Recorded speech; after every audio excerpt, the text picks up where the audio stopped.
Good evening and welcome to the Business Day. I'm Milton Walker. Finance Minister Dr. Nigel Clarke is assuring investors this evening that the government will be sticking to the policies implemented with the help of the International Monetary Fund, the IMF. He says the days of policy volatility in Jamaica are over. TVJ's Andrew Laidley reports.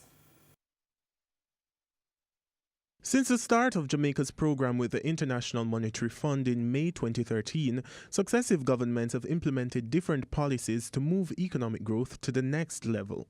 Finance Minister Dr. Nigel Clarke is now announcing that the government has found a formula which works and it plans to stick to it. For too long throughout our history, we have been in what we call policy volatility.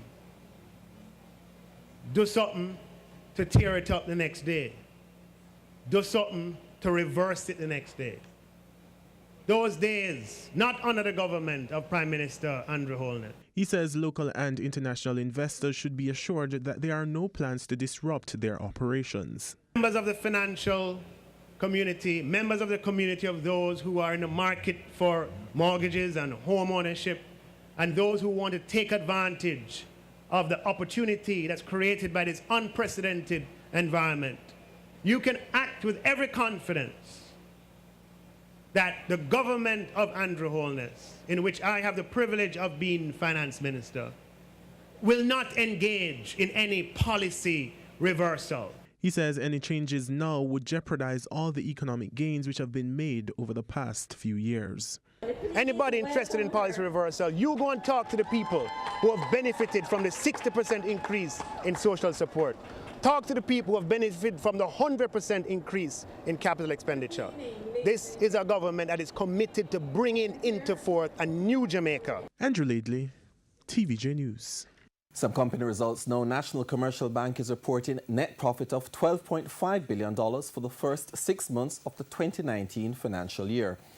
The results reflect a decline, though, of 10% from the corresponding period last year.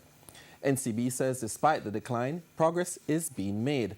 The bank indicated that it has made significant investments to improve its card system infrastructure and to upgrade its ABM network.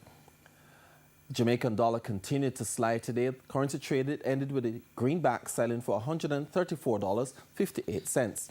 The Canadian dollar sold for $100.34. Sterling for $173.04, while the euro is going for $151.89. The JC index lost 4,653 points today, while the junior market index gained 27 points. Stocks posting gains include Fosrich, Express Catering, Main Event Entertainment Group, Berger Paints, and Maybury Investments. On the losing side were Raider Jamaica, Sagicor Real Estate X Fund, JMMB Group 7.5%, CSC 2000, and the Sagicor Group. That's the Business Day. I'm Milton Walker. Good evening.